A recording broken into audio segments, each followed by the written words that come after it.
자, 홍준표는 윤희숙이 엄청 싫은가 보더라고요. 하긴 그럴만하지.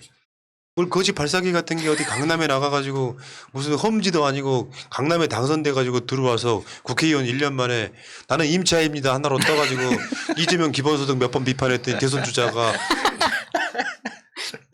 그러니까 그 사람들도 단체방이 있을 거 아니야. 민주당 국회의원들 이번에 김경률 그 뭐 면접위원 때문에 민주당 단톡방 난리 났었대. 말이 되냐고.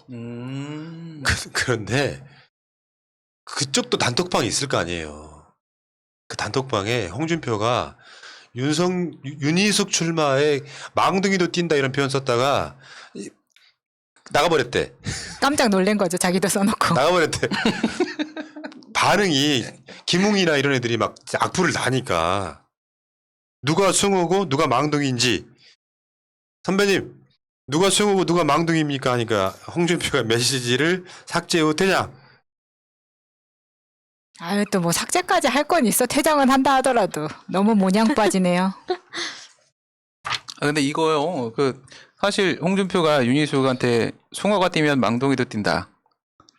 이 얘기 하고 나서 김웅이 한번 움직이죠. 김웅이 왜 그렇게 얘기하냐고 한마디 하고. 근데 김웅만 한마디 했을까? 다른 사람들도 했을지도 모르죠. 그리고 나서 갑자기 삭제를 하고 튀었다라고 하는데 개삭방. 삭제가 됐을까요? 그게 텔레그램이냐 그 카톡이냐에 따라 다른데 텔레그램은 삭제한 흔적도 안 남아요.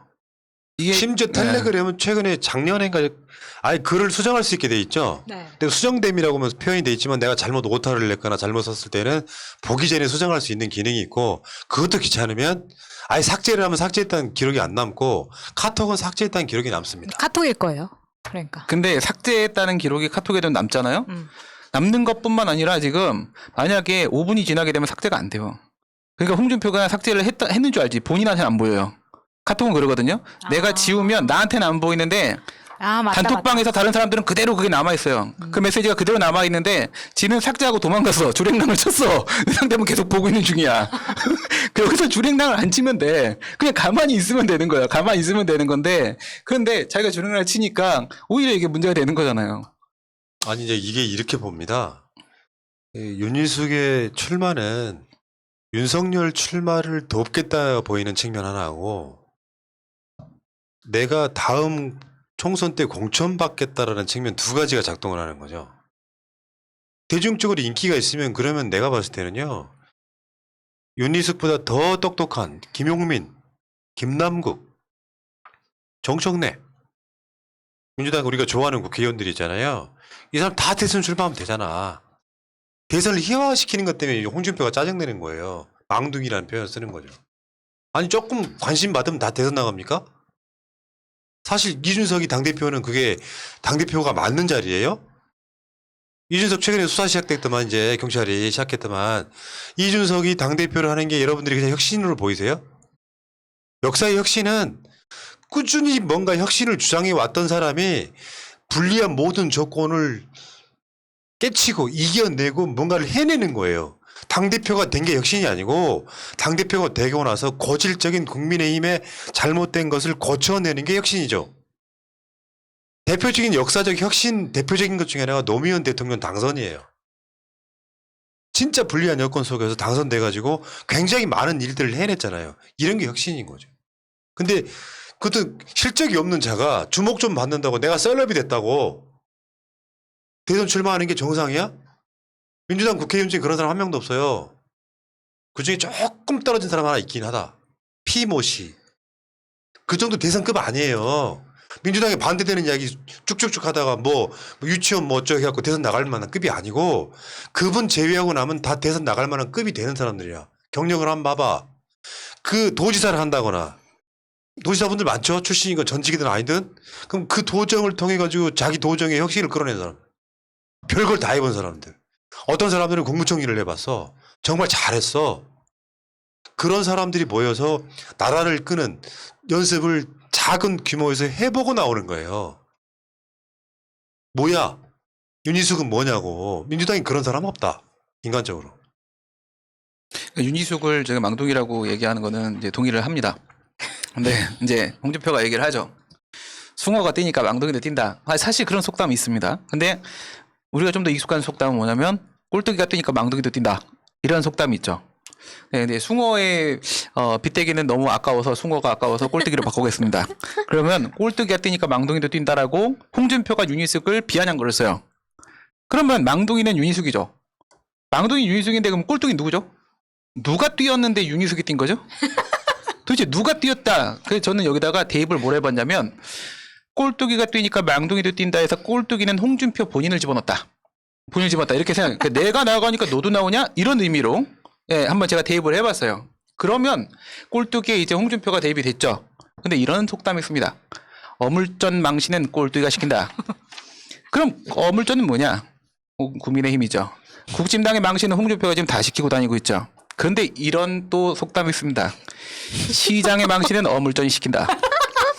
시장은 대한민국이고요. 어물전은 국짐이라고 했죠. 결국 대한민국의 망신은 지금 국짐당이 여기저기 품격가고 다 떨어뜨리면서 시키고 있고 그 어물전인 국짐의 망신은 꼴뚜기인 꼴뚜기가 어물전 망신을 시키죠. 꼴뚜기는 홍준표가 다 시키고 다니고 있고 이 홍준표가 날뛰고 돌아다니니까 네, 꼴뚜기가 뛰니까 망둥이 뛴다라고 해서 윤희숙까지 뛴 거예요. 그러면 윤희숙이 뛴 부분에 대한 책임은 홍준표에게 있는 것이죠. 논리적이지 않습니까? 양아들, 저 입양했지 내가. 국민. 양아들, 지금 만담해? 아니 저희가요 논리가 되게 중요한 거거든요, 법학이. 아, 이게 저거 굉장히 공감이 되는데 지금 이 이야기를 시간 할애할 시간이 없어.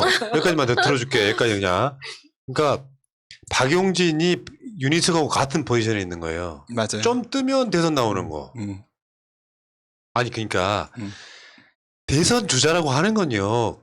우리 진영 사람들한테 저 사람 대선 주자 할만해라고 인정받는 아젠다와 이걸 쌓아놓고 나서 그리고 나서 우리 지지자들한테 이 진영의 대표 선수 내가 할게라고 나서는 거예요.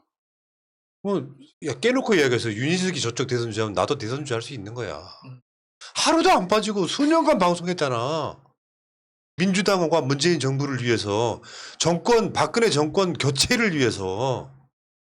근데 우리가 대선은커녕 국회의원 선거도 안 나가잖아요. 어디 KDI 뭐 그런 잡 연구원 출신이 나와가지고 임차입니다 하고 그런 거랑 똑같은 거예요. 웃긴 거 희화화시키지 말라는 거지. 나 솔직히 말씀드리면 자기 진영한테도 대접을 못 받는. 그러니까 민주당에 있는 사람들인데 조중동 존나 열심히 보는 어르신들이 봤을 때 박용진이 바른 말 하네 라고 생각하는 사람들이 일부 지지를 줄 수 있을지언정 그 사람이 본선에 나가서 어떻게 이깁니까? 그냥 깍두기지?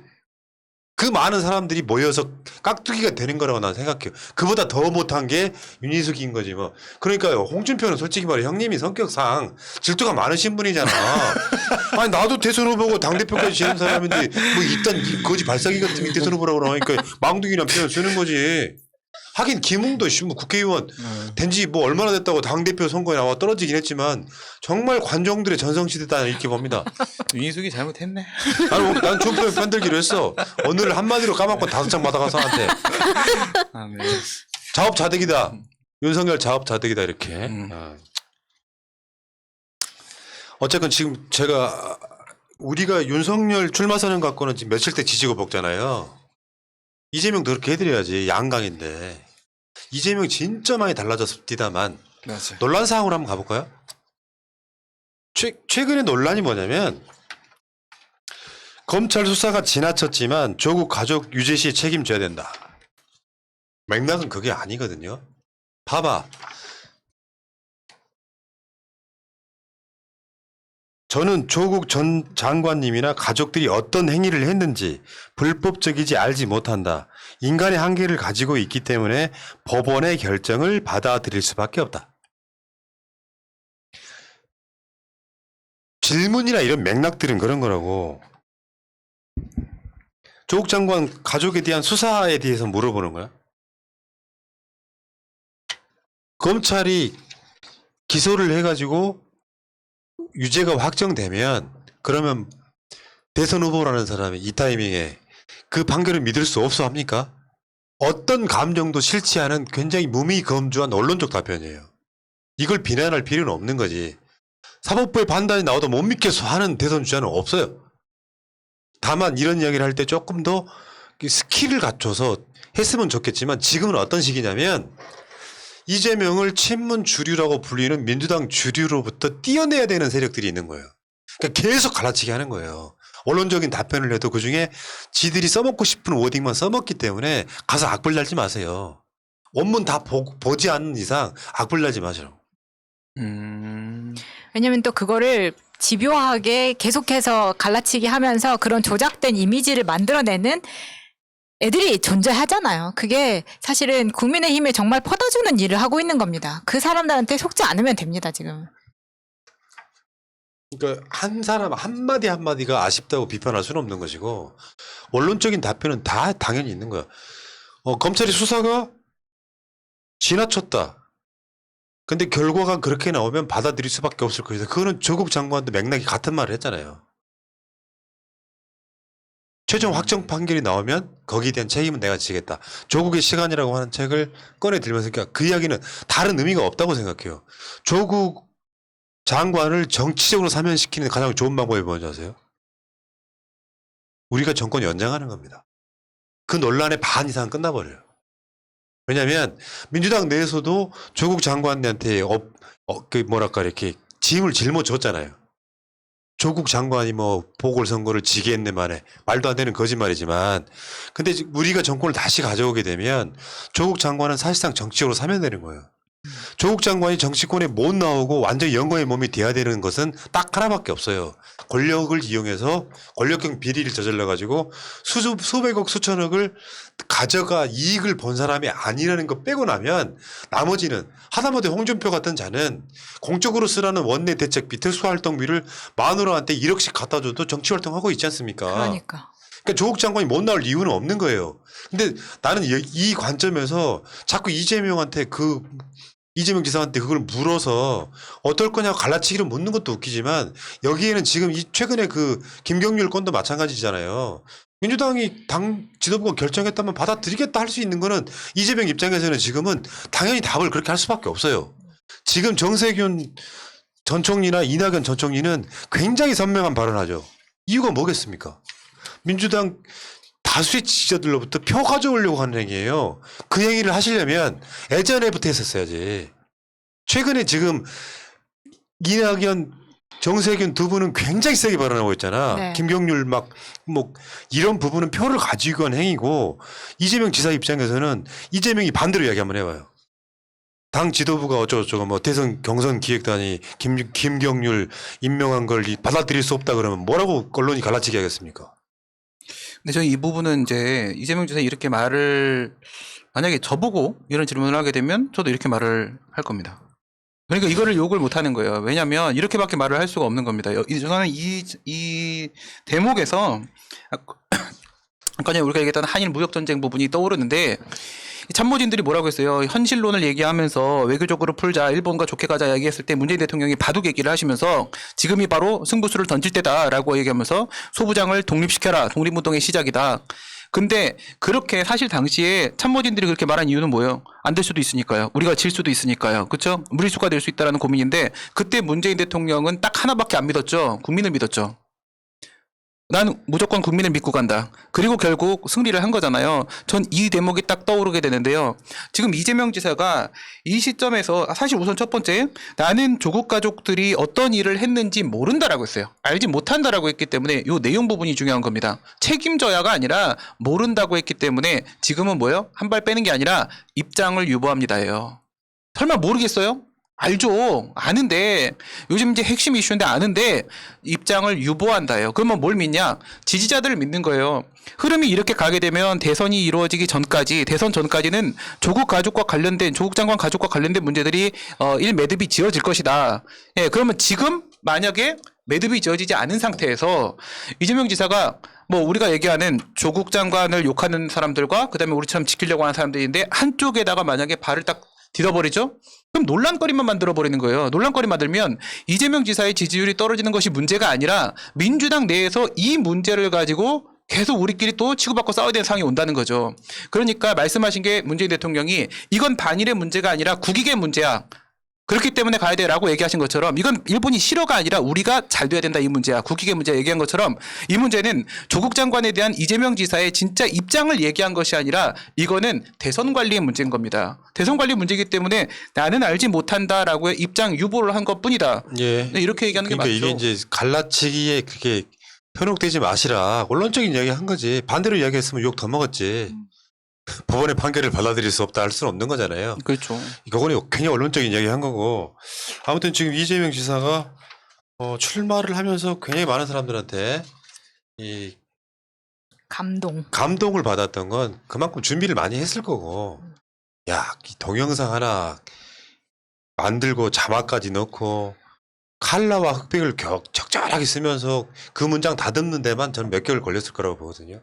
아마 이거는 내가 봤을 때 대한민국 역사의 대선 출마 선언문에 굉장히 명문장으로 남을 거다 이렇게 생각이 듭니다. 요거 다음 대선 때 가서 문장으로 조금만 바꿨어도 손색이 없는 그런 명문장 하나 나왔고요. 그리고 지금 보니까 이재명 지사 이렇게 예전에 보면은 좀 재밌는 이야기 좀 해드리면 예전에 이 성남시장 할 때는 약간 좀 개구장이 같은 게 좀 있었어요. 동네의 친한 형인데 공부는 잘해서 변호사를 하는 형인데 약간 양아치기 있는 사람. 그러니까 잘 노는 형이 있잖아요. 실제로 인터뷰하려고 딱 보면 그냥 같이 짝다리 짚고 담배 피고 그랬어요. 근데 최근에 이 과정을 지나면서 경기도지사하고 성남시장 하면서 최근에 보는 이재명 지사는 굉장히 성숙했습니다. 그때 이재명 지사 처음 봤을 때가 40대였으니까 지금 이제 50대 중반 넘어가고 이제 그렇잖아요. 그 과정들을 보면 성숙해지는 건 당연히 맞고요.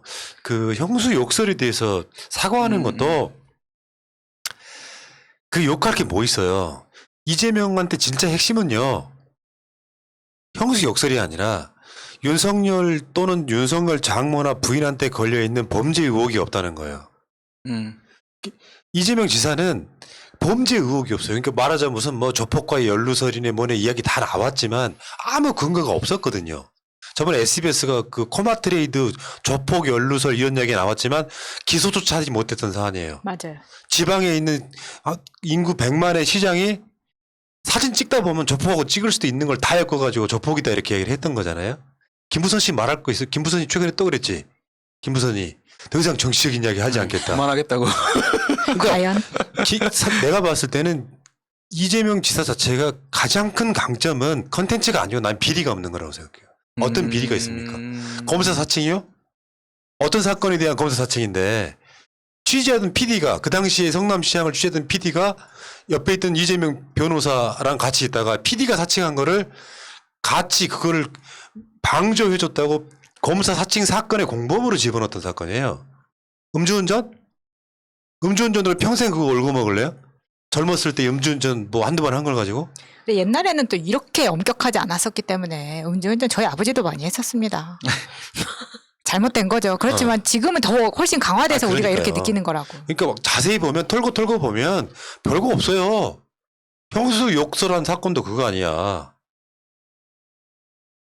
형이 자꾸 성남시장 형이라고 이권 개입하고 난리 나고 그러니까 그런 가족이었던 것 같고 그런 상황에서 형수가 엄마한테 욕을 하니까 본인이 형수한테 했던 욕만 딱 따다가 형수한테 욕하는 놈 이렇게 된 거 아니에요. 그러니까 그 욕을 형수가 바로 직전에 했기 때문에 받아쳐주는 욕이었는데 똑같은 단어를 써서 근데 이재명 부분만 딱 잘라서 이 사람이 이런 사람이다라고 지금 극악하게 공격을 하는 겁니다. 근데 그 파일을 누가 만들었느냐 저쪽에서 만든 게 아니라는 게 문제가 크다는 거예요. 그 파일을 만든 사람들이 지금 또 이낙연 대표 옆에 붙어 있는다는 것이 가장 큰 문제고 조만간 내가 그거 깎게요. 우리가 한번 들으면서 한번 이야기 해보자고. 그리고 그 사람들이 예전에는 김경수 지사도 엄청 김경수 지사한테 붙어 있었던 사람들입니다. 그래서 그 부분을 이낙연 대표는 봐야 된다고 봅니다. 왜 그들이 김경수를 버리고 이낙연한테 갔는가? 이낙연을 버리는 것도 시간 문제다. 이 정도를 볼 수 있어야죠. 이재명 지사 이 출정식 보면서 물론 감동도 받았지만 좀 무서웠어요. 사람이 이렇게 준비할 수 있는가? 이게 너무 완벽해요. 네, 너무 완벽해서 뭘 느꼈냐면 잘 보세요. 이재명 지사가 28일 할까, 29일 할까, 30일 할까, 1일 할까 이 논의가 있었어요. 과연 출정식의 날짜를 언제로 할 것인가? 근데 29일에 윤석열이가 거기다 날짜를 박아놨죠? 그럼 28일을 하면 윤석열보다 하루 앞이에요. 둘이가 이제 가장 경쟁력이 있으니까. 그다음에 30이라면 바로 뒤에요. 이렇게 했을 때 앞쪽이 나올까요? 뒤쪽이 나올까요? 했을 때 뭐 보통 대부분의 사람들은 뒤쪽이 낫다. 윤석열이 먼저 하고 나서 그에 대한 평가를 바탕으로 출정식이 나가는 게 맞다라고 했어요. 그런데 그럼 30일이에요. 30일인데 30일까지 비껴가 버립니다. 그럼 1일 날 해버리죠. 이게 무슨 의미인지 아시겠죠? 29일 날 윤석열이 하고요. 바로 다음 날 해버리게 되면 이게 분위기가 안 살아요. 그러니까 어떻게 하루 동안 윤석열에 대한 여러 가지 혹평이 이거는 자기 지지자에 대한 믿음이 없으면 이런 결정 못 내리거든요. 그래서 혹평이 나오면서 그 다음에 1일 날 딱 던져버리게 되면 윤석열에 대한 비판을 바탕으로 해서 차별화가 가능해지죠. 근데 또 무서운 게 뭐냐? 여기서 언택트 비대면 출정식을 했을 때 윤석열하고 차별화만 한 게 아니에요. 이게 일타 쌍피 들어간 거예요, 지금. 제가 보겠을 땐. 이게 내부 경선 부분까지 치고 들어간 겁니다. 언택트 비대면으로 들어갔을 때 이 정도의 흥행을 낼 수 있다라고 한다면 그러면 오프라인에서 하지 못한다라고 해서 흥행을 못한다라는 게 아니다라는 것을 몸소 스스로 증명하겠다라는 의미거든요. 그러니까 이런 전략을 짜는 것 자체가 디테일이 무지하게 강하다. 사실 무서울 정도다. 이런 생각이 들어요. 그러니까 이게 실제로 이재명 출마 선언했을 때 이제 언론의 헤드라인을 보시면 공부 좀 더 해라 그런 느낌이었거든요. 대통령이 챙겨야 될 국정이 한 3가지쯤 됩니까? 수천 가지예요. 그러면 어떻게 돼야 되느냐? 역사의식, 컨텐츠, 개념 이런 것들이 다 총동원돼서 국정을 운영하는 거죠. 어떤 사건이 나도 그 사건을 내가 모를 수는 있는데 그 사건을 받아들이면서 국정의 방향을 결정하는 건 대통령의 몫이에요. 이거 굉장히 중요한 부분이라고 보고 제가 지금 이재명 지사를 쉴드 치는 이유가 어떤 분이 저 빤다고 표현하는데 빨만하죠. 그러니까 지금 이재명이라고 하는 캐릭터가 없었다면요 정권 넘어가는 분위기라니까요. 내가 보호할 수밖에 없는 거예요. 이유는 되게 간단한 거예요. 민주당 지지율이 보궐선거 이후에 20대, 30대 막 빠질 때 지금 여론조사 보시면 20, 30대, 40대, 50대까지 이재명 지사 지지가 붙잡고 있잖아.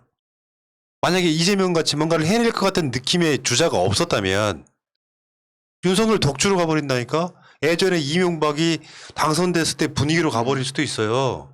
컨텐츠로 몰라 뭘로 보나. 윤석열을 누를 수 있는 후보가 있다는 게 얼마나 중요한 건지를 몰라. 아까 그 조국 장관의 가족 관련해서 이재명 지사가 했다는 이야기? 그거 갖고 물어뜯는 놈들이 나쁜 놈들이고 난 최근에도 봤다니까. 이재명이 민주당 주자가 되면 나는 이재명 안 찍는다. 많아요. 그 이낙연 지지자들 다 그러고 있어요. 그러니까 그렇게 딱갈라치기 하지 마시고요. 지금은 내 입장에서도 이낙연 지지자들도 감싸 안아야 되는 타이밍이에요. 그러니까 이 부분은 더 이상 이야기하지 마시고 이낙연 지지하는 사람들도 사실 아시겠지만 이낙연 지사가 좋아서 지지하는 게 아니라니까요. 그분들은 이재명이 싫어서 지지하는 표야. 맞아요. 내가 너무 잘 알고 있잖아. 이낙연 지사를 지지하시는 분들은 있긴 하지. 그거랑 상관없이. 이 연령이 좀 있으시고 호남 기반에 그런 진중한 대통령 후보를 좋아하는 사람도 지지하시겠지만 온라인상에서 극렬히 지지하시는 분들은 대부분 그런 사람들이에요. 근데 그 지지자들을 모아서 결국에는 정권 교체 원팀으로 가야 되는데 자꾸 감정 나쁘게 하지 말라는 거죠. 서로가. 그냥 깨놓고 이야기할게요. 이낙연 전 총리가 후보가 돼도 열렬히 지지하겠습니다. 저는. 그 누구라도 지지를 한단 말이에요. 다만 지금 흐름은 진영이 무너지느냐 마느냐에서 이재명은 이낙연보다 100배는 중요한 후보가 됐어요. 그 후보가 없다면 이 진영 무너져 버린다니까요. 막 마적대가 윤석열 마적, 홍준표 마적 막 달겨 들어갔고 물어뜯기 바쁜 그런 나라가 될 가능성도 있는 거예요. 그래서 보호를 해야 되는 거지. 외계인이 쳐들어오면 뭐 지구인들끼리 합쳐서 싸워야죠. 저는 저쪽에 다른 좀 생각 가지신 분들도 조국 장관과 추미애 장관에 대한 입장만큼은 우리랑 차이가 없다고 생각을 하고요. 그렇기 때문에 추미애 장관이 등판을 하신 거에 대해서 전 정말로 반겼던 게 추미애 장관님의 이후의 행보가 지금 어떻게 보면 지금 이렇게 갈라져 있는 상황을 하나로 봉합하고 모아가는데 어떤 역할을 하지 않으실까 그런 기대도 같이 한번 해보고 있습니다. 예, 여기까지 합시다. 금요일이었고요. 이걸로 방송 끄시면 좋겠는데 9시에 방송이 또 있습니다. 그 영혼이 나갈 정도인데.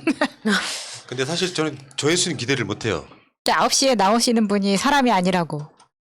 감자라고. 맥이, 감자라고. 맥이라고.